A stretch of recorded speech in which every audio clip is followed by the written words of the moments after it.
Hello student, welcome to VP education. मैं विकास पांडे आप सभी का स्वागत करता हूं वीपी एजुकेशन पर।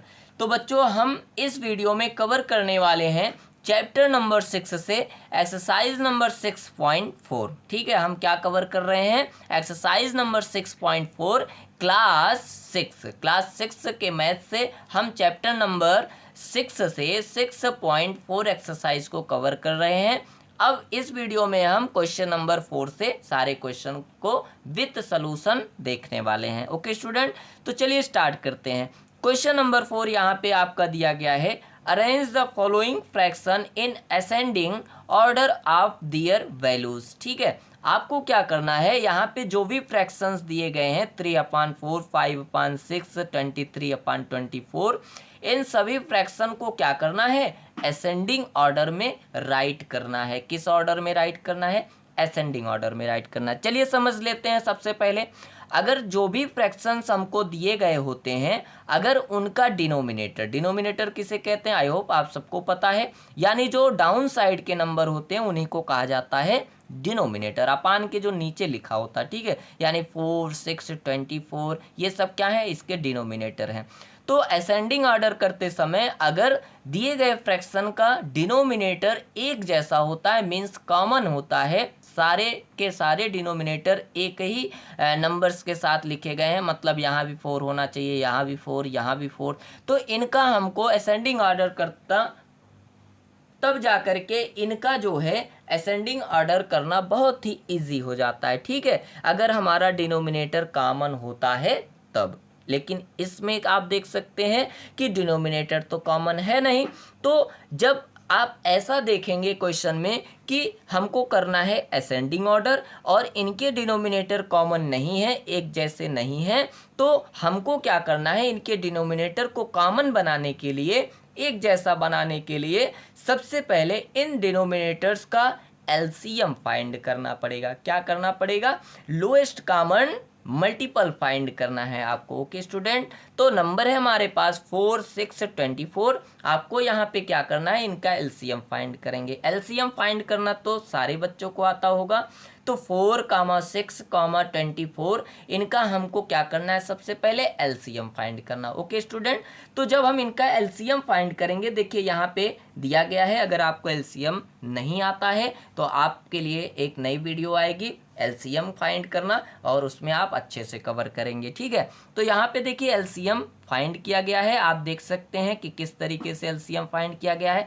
एलसीएम फाइंड करने के बाद हमारा एलसीएम आया कितना है स्टूडेंट? हमारा एलसीएम आया है, यहाँ पे आप देख सकते हैं 24 आया है। क्या आया है, यहाँ आप देख सकते हैं एलसीएम हमारा आया है 24। ठीक है, तो एलसीएम फाइंड करने के बाद आप देख रहे हैं कि हमारा आंसर 24 आया है।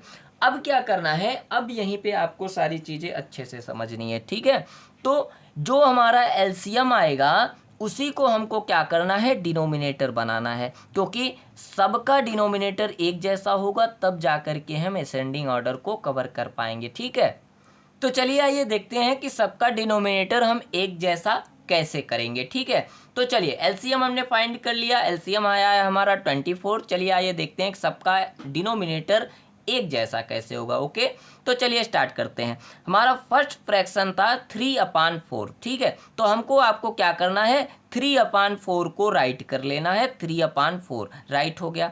अब क्या करना है, जो एलसीएम हमने फाइंड किया है 24, तो इसके डिनोमिनेटर 3/4 के डिनोमिनेटर से उस 24 को मल्टीप्लाई के थ्रू लाना है। कहने का मतलब यहाँ देखिए डिनोमिनेटर इसका क्या है, 4 है।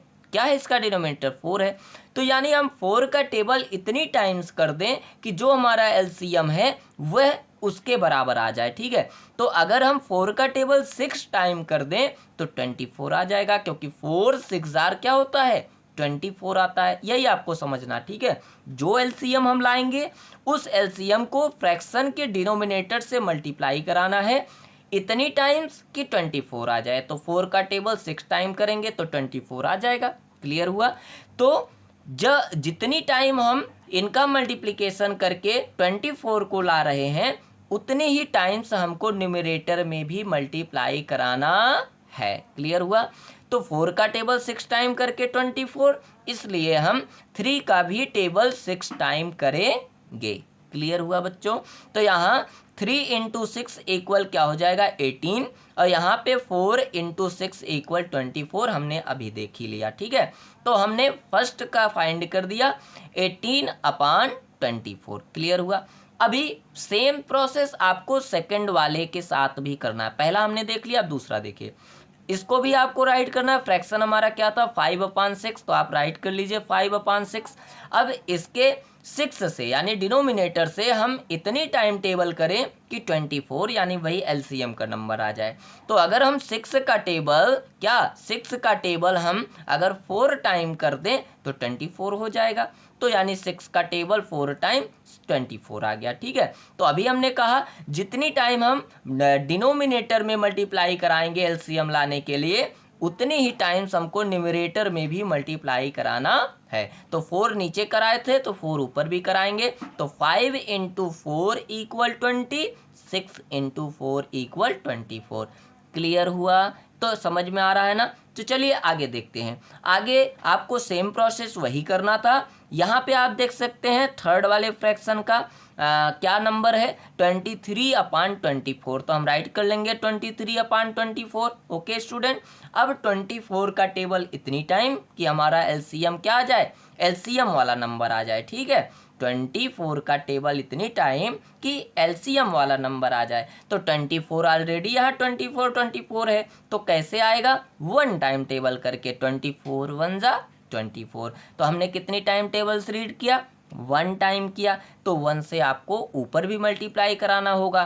तो यानी 23 इंटू 1 इक्वल 23, और यहाँ पे 24 इंटू 1 इक्वल 24। क्लियर हुआ? हमारे 3 फ्रैक्शंस थे, हमने फाइंड कर लिया, कैसे आपको बताया, हमने आपको समझाया। अब देखिए जो हमने ये फ्रैक्शंस लाया हुआ है इनको 1 बाई 1 अच्छे से कामा के साथ पहले इसको क्या कर लीजिए राइट करिए। ठीक है, किस ऑर्डर में हमको इसको राइट करना है, असेंडिंग ऑर्डर में। ठीक है, तो हमने कहा था शुरू में कि जब हम सारे डिनोमिनेटर को एक जैसा बना लेते हैं तो उसका असेंडिंग ऑर्डर करना बहुत ही इजी हो जाता है। जो हम इसके पहले असेंडिंग ऑर्डर जैसे करते थे सेम टू सेम उसी तरीके से हो जाएगा। देखिए यहाँ पे हमने क्या पहले देखिए इसका डिनोमिनेटर एक जैसा नहीं था, हमने मल्टीप्लाई करा के एलसीएम निकालने के बाद तो इनका डिनोमिनेटर एक जैसा हमने बना लिया। ठीक है, 24 24 24। क्लियर? तो अब क्या करना है आपको, इनके न्यूमरेटर को देखना है क्योंकि डिनोमिनेटर सबका कॉमन हो गया। अब क्या करेंगे, हम इनके न्यूमरेटर को देखेंगे।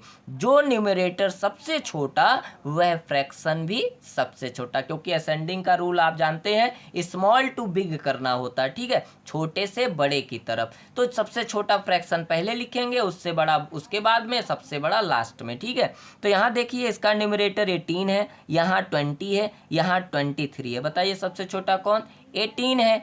18/24 बताइए किस फ्रैक्शन का है ये मल्टीप्लिकेशन, किस फ्रैक्शन से हमने लाया था, 3/4 से लाया था। तो यानी जो 18 न्यूमरेटर सबसे छोटा है, तो ये फ्रैक्शन कहाँ से हमने लाया था, ये लाया था हमने 3/4 के मल्टीप्लिकेशन से लाया था। तो यानी 3/4 इसमें क्या है, सबसे छोटा है, तो इसलिए हम 3/4 फर्स्ट प्लेस पर राइट करेंगे। यहाँ आप नीचे देख सकते हैं। ठीक है, समझ में आया आपको? चलिए अब बताइए, अब हमने 18 को तो राइट कर लिया, 18/24 वाले को राइट कर लिया। अब बताइए ये क्या है 20, ये है 23। बताइए इन दोनों में कौन छोटा है, इन दोनों में 20 छोटा। ठीक है, तो 20 किस फ्रैक्शन से आया था, 5/6 से आया था, यही से तो आया था 5/6 से। ठीक है, तो इसलिए 5/6 जो है सेकंड प्लेस पर आ जाएगा। क्लियर हो रहा है, सेकंड प्लेस पे। ठीक है, आप नीचे यहाँ देखिए। उसके बाद ये बताइए 23 सबसे बड़ा था, इन दोनों तीनों के न्यूमरेटर में 23 सबसे बड़ा था। और 23 किस फ्रैक्शन से आया था, आप देख सकते हैं 23 हमारा आया था 23/24 के फ्रैक्शन से। ठीक है, तो इसलिए ये फ्रैक्शन हमारा तीसरे प्लेस पर आएगा, यानी 23/24। आई होप आपको अच्छे से असेंडिंग करना समझ में आ गया होगा। जब हमारा डिनोमिनेटर एक जैसा नहीं होता है तब उनको एलसीएम के द्वारा आपको मल्टीप्लिकेशन करा करके एलसीएम कॉमन करना होता है, और उसके बाद हम मैचअप करते हैं कि ये फ्रैक्शन किस फ्रैक्शन के द्वारा आया था, तो उसके बाद उससे स्मॉल टू बिग कर करके आपको यहाँ डाउन साइड में इस तरीके से आंसर को राइट करना है। ओके स्टूडेंट, तो ये था आपका क्वेश्चन नंबर 1। आई होप आपको अच्छे से समझ में आ गया होगा। क्वेश्चन नंबर 2 देखिए, विथ सोल्यूशन यहाँ पे आपको मिल जाएगा। ओके, आप जो है इसको अच्छे से कवर कर लीजिए। कोई प्रॉब्लम है तो आप जो है कमेंट बॉक्स में अपने प्रॉब्लम को दूर कर सकते हैं। ओके, तो ये था आपका क्या बेटा, क्वेश्चन नंबर 2। क्लियर है, आप लोग इसको राइट कर सकते हैं। चलिए चलते हैं क्वेश्चन नंबर 3 की तरफ। ये रहा आपका क्वेश्चन नंबर सी, यानी 3 वाला है। ठीक है, वही है प्रोसेस, सेम टू सेम जैसे हमने 1 में समझाया है, सेम टू सेम दूसरा भी तीसरा भी इसी तरीके से। ओके स्टूडेंट, चलिए देखते हैं इसका अगला क्वेश्चन। सो स्टूडेंट, अभी तक हमने क्वेश्चन नंबर 4 में असेंडिंग ऑर्डर को कवर किया। अब क्वेश्चन नंबर 5 में हम डिसेंडिंग ऑर्डर को कवर करेंगे। ओके, सेम क्वेश्चन है। पहला वाला आपका असेंडिंग था और ये दूसरा वाला आपका क्या है, डिसेंडिंग ऑर्डर है। डिसेंडिंग ऑर्डर मीन्स होता है घटते क्रम में। कौन से क्रम में, घटते क्रम में, यानी कि बिग टू स्मॉल। कोई चीज़ हम बड़े से छोटे की तरफ आएंगे तभी तो घटेगा। जैसे 10 है, 10 में से हम क्या उसको घटाना है तो एक एक कम करेंगे, 9 हो गया, 8 हो गया, है ना, 7 हो गया, इस तरीके से। तो यहाँ पे आपको करना है डिसेंडिंग ऑर्डर। सेम प्रोसेस है जैसे हमने असेंडिंग ऑर्डर में किया था, सेम टू सेम आपको वही करना है। इनका पहले सबसे पहले क्या कराना है, डिनोमिनेटर को राइट करके एलसीएम निकालना है। एलसीएम हमारा आ गया कितना, 616। क्या आ गया, 616 आ गया है। ओके, और उसके बाद सेम प्रोसेस वही कि डिनोमिनेटर से इतनी टाइम आपको मल्टीप्लिकेशन कराना है कि आपका क्या आ जाए, 616, यानी एलसीएम का नंबर आ जाए। ओके स्टूडेंट, तो आप एक विधि द्वारा आप इसको और कवर कर सकते हैं कि ये जो, अगर यहाँ पे आप देखिए 616, आप 7 का मल्टीप्लिकेशन कराने में आपको ज़्यादा समय लगेगा, तो 88 टाइम में आपको सोचने की ज़रूरत नहीं है। आप इसको 7 से डिवाइड करके भी ला सकते हैं। ठीक है, तो जब आप 616 को 7 से डिवाइड कराएंगे बेटा, तो वह 88 टाइम में डिवाइड हो जाएगा। और जब हम डिवाइड को चेक करते हैं तो क्वोशेंट एंड जो हमारा डिवाइज़र होता है, उन दोनों का मल्टीप्लिकेशन कराते हैं तो हमारा डिवाइडेंड आंसर आ जाता है। ये बातें तो आप पहले से ही जानते होंगे। ठीक है, तो आप डिवाइड के थ्रू भी इसको ला सकते हैं। जब बड़ा नंबर रहेगा तो आप डिवाइड कर लीजिए, छोटा नंबर रहेगा तो मल्टीप्लिकेशन कर लीजिए। ठीक है, कहने का मतलब 616 को 7 से डिवाइड करेंगे तो 88 टाइम में क्या हो जाएगा, वो डिवाइड हो जाएगा। तो इसलिए हम इसको मल्टीप्लिकेशन फॉर्म में राइट कर सकते हैं। 88 और यहाँ पे इंटू 7 है, जब दोनों का मल्टीप्लाई करेंगे तो हमारा क्या आएगा, 616 आएगा। ठीक है, प्रोसेस सेम है। समझ में आ गया आप सबको, प्रोसेस सेम है, सारी चीज़ ये ऐसे ही करना है। बट अब यहाँ पे आपको बिग टू स्मॉल कर लेना है। क्या कर लेना है, बिग टू स्मॉल राइट कर देना है। ठीक है, वहाँ पे असेंडिंग में हम क्या कर रहे थे, स्मॉल टू बिग कर रहे थे, यहाँ पे आपको बिग टू स्मॉल। जो फ्रैक्शन सबसे बड़ा है उसको पहले लिखिए, जो फ्रैक्शन सबसे बड़ा। अब देखिए, जब डिनोमिनेटर आपका कॉमन हो गया 616 616 616, न्यूमरेटर को मैचअप करना है। जो न्यूमरेटर सबसे बड़ा वह फ्रैक्शन भी सबसे बड़ा है। ठीक है, तो आप देख सकते हैं यहाँ 504 है, 231 है, 440 है, कौन बड़ा है, 504 है। तो 504 कहाँ से आया था, 9/11 से आया था, तो इसलिए 9/11 फर्स्ट प्लेस पर आएगा। यहाँ नीचे आप देख सकते हैं। ठीक है, 9/11 आपका फर्स्ट प्लेस पर आएगा। उसके बाद आपका कौन सा नंबर आएगा, 440 का आएगा। 440 किस फ्रैक्शन से आया था, 5/7 से आया था, इसलिए 5/7 आपका सेकंड प्लेस पर आएगा। क्लियर है, आगे देखिए, हमारा एक ही फ्रैक्शन बचा है जो सबसे छोटा था। 231 कहाँ से आया था, 3/8 से आया था, तो इसलिए 3/8 लास्ट में आएगा। ये था आपका डिसेंडिंग ऑर्डर। आई होप आपको अच्छे से समझ में आ गया होगा। तो ये था आपका डिसेंडिंग ऑर्डर का क्वेश्चन नंबर ए। चलिए इसके और क्वेश्चन को देखते हैं। सो स्टूडेंट, ये है आपका question number B. Question number B है, आप देख सकते हैं यहाँ विद सॉल्यूशन सारी चीज़ों को समझाया गया है। जहाँ पे आपको जो चीज़ें नहीं समझ में आती है, आप कमेंट बॉक्स में अपने प्रॉब्लम को दूर कर सकते हैं। ओके, तो ये था आपका क्वेश्चन नंबर बी। आप इसको प्रैक्टिस करिए रफ कॉपी पर, और पहले यहाँ पे आप सॉल्यूशन देख लीजिए, समझ लीजिए, उसके बाद क्वेश्चन को राइट करिए रफ कॉपी पर, उसके बाद प्रैक्टिस करिए। और जहाँ पे अगर कोई आपको प्रॉब्लम होती है तो आप वीडियो के थ्रू इसको दोबारा क्लियर कर सकते हैं। ओके, चलिए देखते हैं क्वेश्चन नंबर सी को। ये रहा आपका बेटा क्वेश्चन नंबर से विथ सॉल्यूशन, आप इसके आंसर को देख सकते हैं। ओके माय डियर, तो चलते हैं नेक्स्ट क्वेश्चन पर। सो स्टूडेंट, आज की एक्सरसाइज में इतने ही क्वेश्चंस दिए थे। आपका असेंडिंग हमने क्लियर करा दिया, डिसेंडिंग हमने क्लियर करा दिया। क्वेश्चन नंबर 4 असेंडिंग था, क्वेश्चन नंबर 5 डिसेंडिंग था। आई होप आपको फ्रैक्शन का असेंडिंग और डिसेंडिंग करना अच्छे से समझ में आ गया होगा। ठीक है, तो हमने इस एक्सरसाइज को कवर कर लिया 6.4 को। आज की वीडियो में इतना ही, मिलते हैं नई वीडियो में नए टॉपिक के साथ। तब तक के लिए बाय बाय।